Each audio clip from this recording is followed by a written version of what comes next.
Hello friends, எல்லாரும் எப்படி இருக்கீங்க? எல்லாருமே நல்லா தான் இருப்பீங்க, நல்லா தான் இருக்கணும்.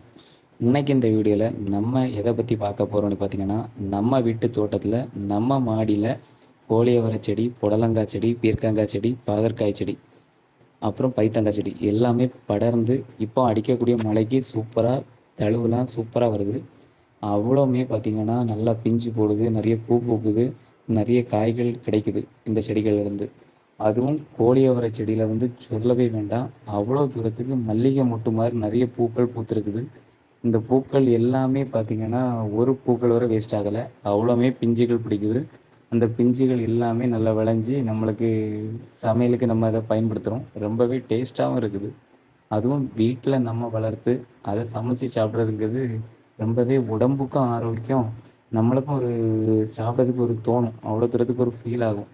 அதே போல் பார்த்திங்கன்னா நம்ம வீட்டில் இருக்கக்கூடிய புடலங்காய் செடியும் பார்த்திங்கன்னா ஒரு 6-7 காய்கிட்ட காய்ச்சிருக்குது. அதில் கிட்டத்தட்ட ஒரு 2-3 காய்கள் வந்து விளைஞ்சிருக்குது நல்லாவே.